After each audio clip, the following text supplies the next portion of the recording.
challenges of 21st century.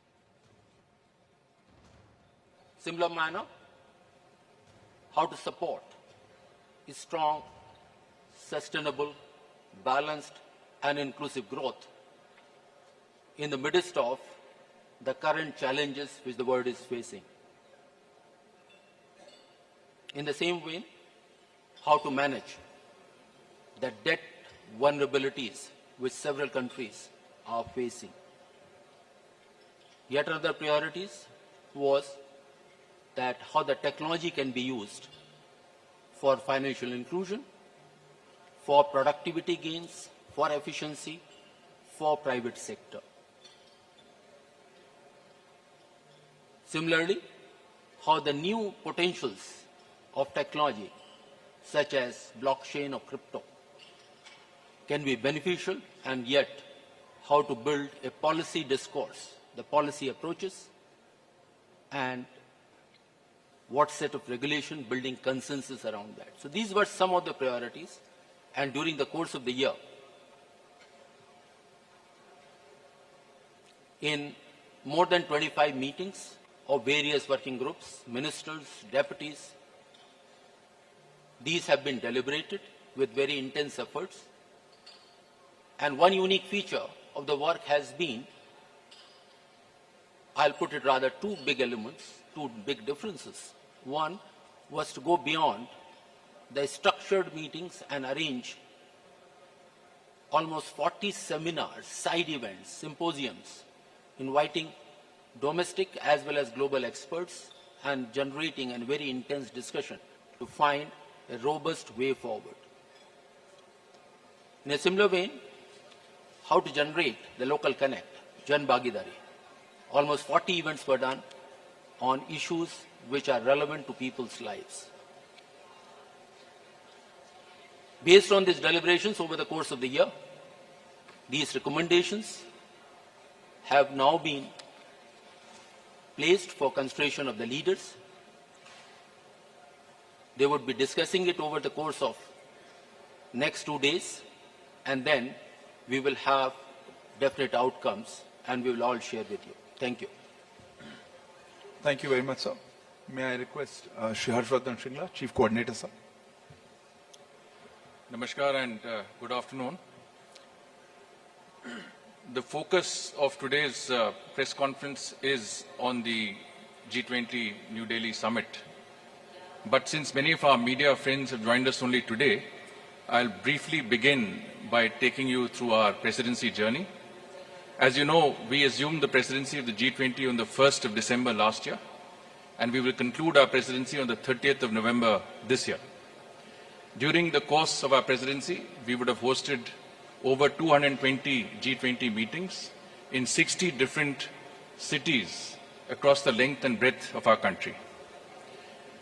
In keeping with the Prime Minister's vision of a pan-Indian G20, we will have hosted one G20 meeting in at least one G20 meeting in every state and union territory of India. And to my mind, that is the finest example of cooperative federalism that we can see. Now, the effort has been, of course, to take the G20 down to the grassroots level through a process that we call Jan Bhagidari, which is a people's participation movement. And whether it is through the G20 University Connect or the G20 Model School or quiz, essay and painting competitions and festivals, the G20 has been popularized and taken down to the grassroots levels in our country. We have also looked at the G20 as an opportunity to highlight and showcase India's rich cultural heritage and diversity and our tourism potential. And in that context, we have hosted over 300 cultural events with the participation of over 18,000 of our cultural artists and exponents. Of course, we have also made our presidency an inclusive one. Sherpa has already mentioned that we've had very significant participation from the Global South and from Africa. We would have received a total of about 100,000 visitors for our G20 presidency from over 125 nationalities. And for many of them, this has been the discovery of a new India, And I think that has been very significant from their point of view. Clearly, the G20 presidency will bring economic benefits to our country and to our citizens, and that's also been a very important objective. Now, when you organize such a huge exercise, an unprecedented and uniquely Indian presidency, you do need an organizational base. And we have started on the organization and planning of the G20 as early as the beginning of last year, 1.5 years before today's eve of the summit. We have set up the G20 Secretariat. In this process, it has been a whole of government approach and a whole of nation approach. And every single Indian citizen has been involved in that effort. And it's very important to note that about 15 million of our citizens have been directly involved in the participation of some G20 event or the other across our country. So in that organizational endeavor, we've had guidance from the Prime Minister himself, from cabinet ministers. There is a coordination committee which has been set up under the Principal Secretary to the Prime Minister, which includes the NSA, which includes cabinet secretaries, senior secretaries, Sherpa and all of us here. And this committee has been meeting regularly. It's met at least 9 times formally, but many times informally, and has provided extensive guidance on every aspect and overseen every aspect of the presidency's organization and management. So I think that was important. Now, on the summit itself, of course, Foreign Secretary and Sherpa will take you through the program elements, but it's important for you to know what else is there and what are the activities and exhibitions and other events which are within the Bharat Mandapam, within the G20 summit complex. Of course, the media center is one that you have seen. Both halls 4 and 5 have been earmarked for the media center. We expect to host between 2,000 and 3,000 international and domestic media here. It will be a state-of-the-art media center with over 1,300 workstations, high-speed internet, and Additional Secretary XP would have communicated to you the other aspects of this media center. There is an emphasis on the cultural aspects of our presidency as well. There is a very unique exhibition which is called the Cultural Corridor, which will be on display at the convention center. This involves the display of cultural artifacts and objects from different countries, both tangible and intangible heritage, but also natural heritage. So this has some very, very interesting exhibits, which the details of which will be available with you.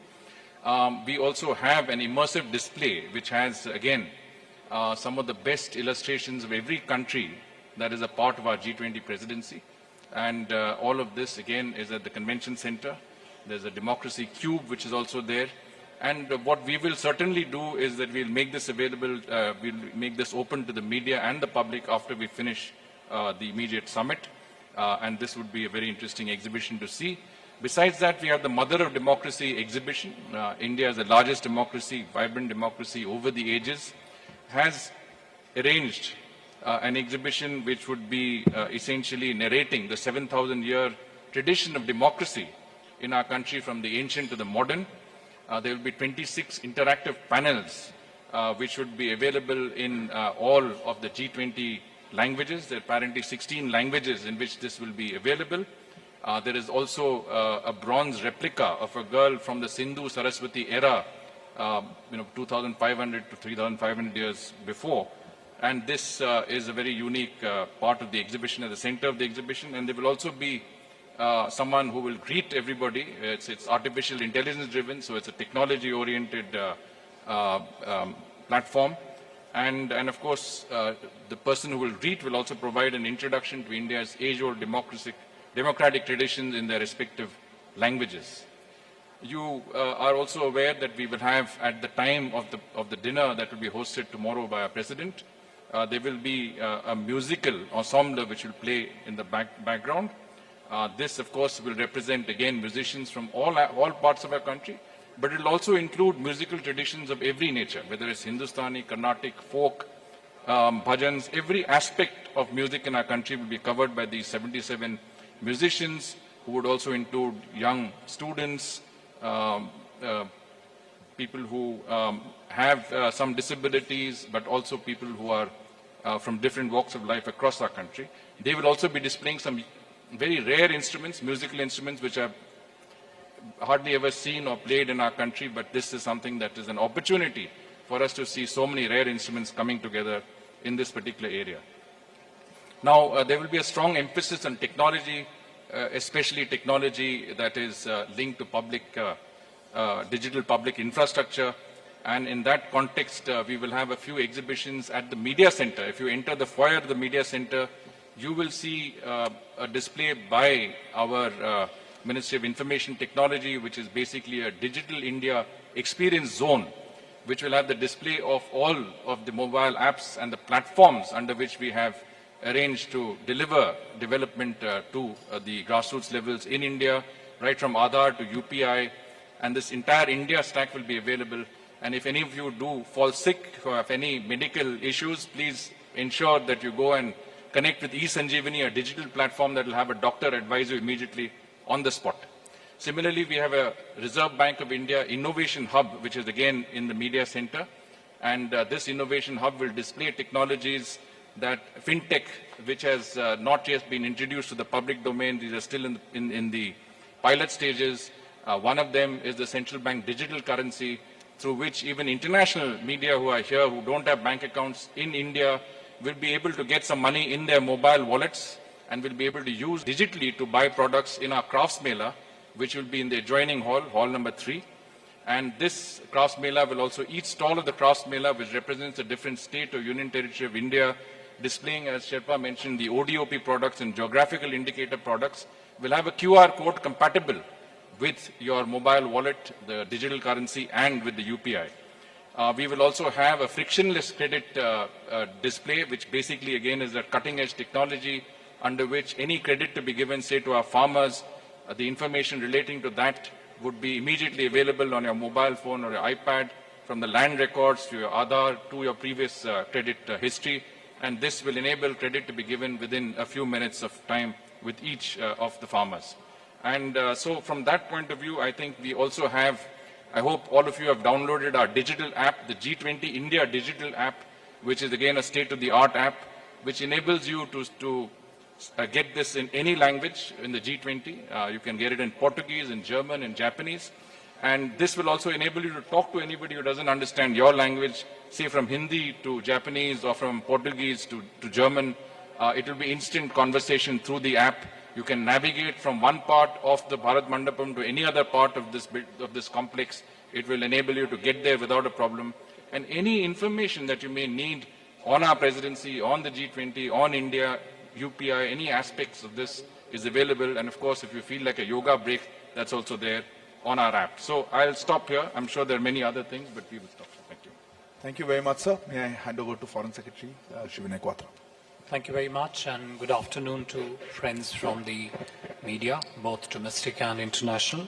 I have 6 brief points to make, besides what has already been shared by my colleagues, senior colleagues, Sherpa's Chief Coordinator and Secretary, Department of Economic Affairs. Point number first, if you really want to get a sense of India's vision, priorities, and approach to the G20 presidency, I would encourage all of you to read the op-ed that the Honorable Prime Minister of India has written yesterday.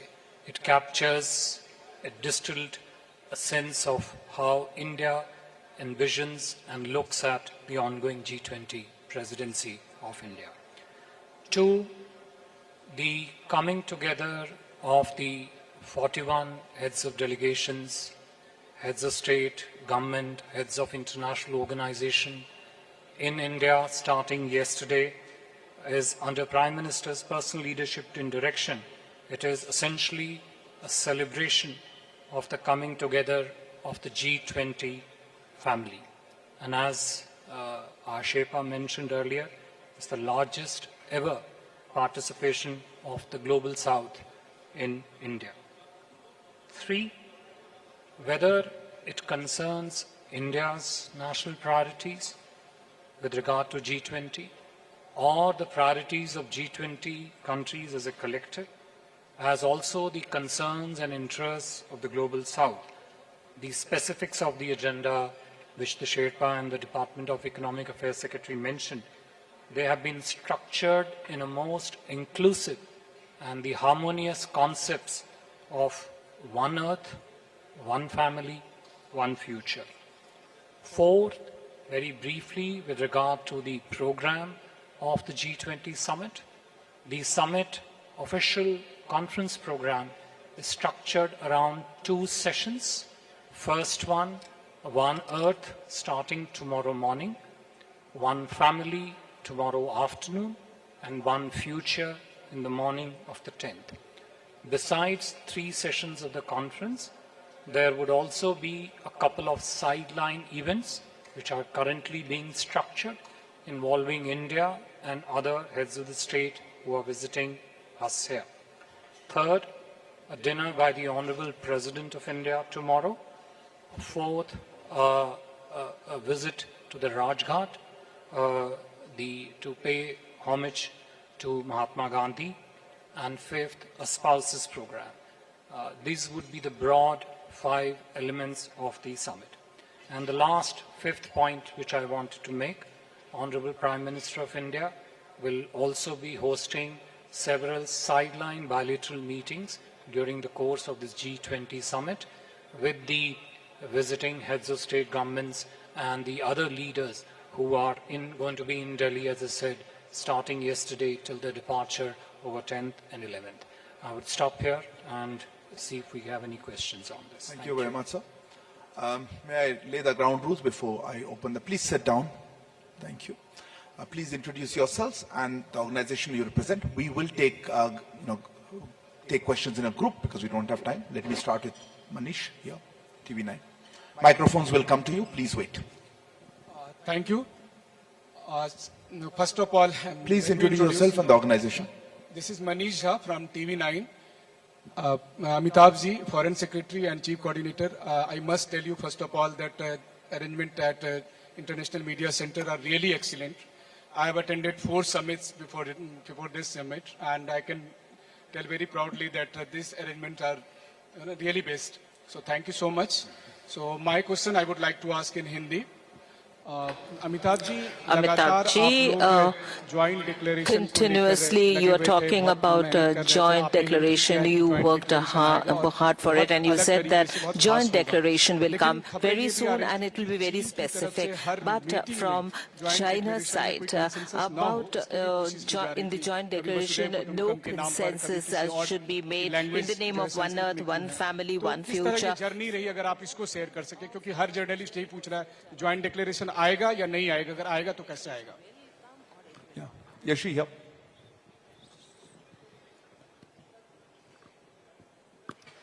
This is Yeshi Seli from the New Indian Express.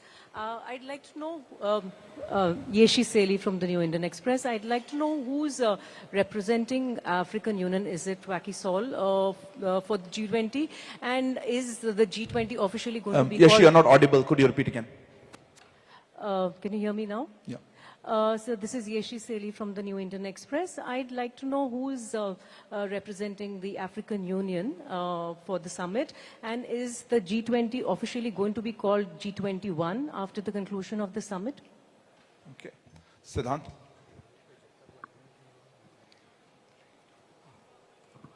Hi sir, I'm Siddhant from WION. My question is, do you think the absence of the Chinese president impacts the summit's proceeding?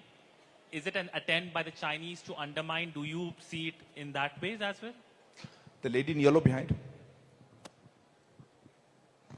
Samira Hussain with the BBC. I'm wondering if you think that that Ukraine will derail talks and the ability to come up with a joint statement. I'll repeat the question. None of you are pretty audible. Say, will Ukraine derail the talks and the ability to come up with a joint declaration? That's what I heard. Will Ukraine derail the talks? Yeah, I'll take one more question here. Yeah, right here. Nainima, yeah. This is Nainima Basu from ABP Live. Just one question. On the Russia-Ukraine war, will there be a specific discussion on the Black Grain Initiative? Thank you so much. So, can I pass on these 5 questions, perhaps? So let me first say that on the journey of the joint declaration, I would prefer to speak after the summit is over, because the journey has just started It's not ended. So I think you should have a little bit of patience. We'll give you a complete glimpse of what the journey has been after the summit gets over, because, you know, this is a leaders' summit. I'm only the Sherpa of my leader, who's the Prime Minister of India. So the recommendations of the Sherpas are made to their respective leaders. The leaders have to accept those recommendations and approve them. Once they are approved, then that will get into public domain and we'll be able to talk about it. Some of the other questions also related to the content of the leaders' declaration. And I would request all of you to realize the high nature of confidentiality of the leaders' declaration, because it has to be placed before the leaders and they have to approve it. But after that, we will be very happy to explain, elucidate, and take you into all the details of that leaders' declaration. As far as AU is concerned, let me say that the Prime Minister, who's a great believer in Global South, had written to all the leaders and there has been a very positive response, but formally that will come before the summit. Thirdly, on the Chinese, I would merely like to say that China is a multilateral player. In multilateral discussions, the issues are very different from bilateral issues, and Chinese discuss issues of growth, development from their perspective. The challenge about any multilateral discussion is that you have to bring consensus across every issue.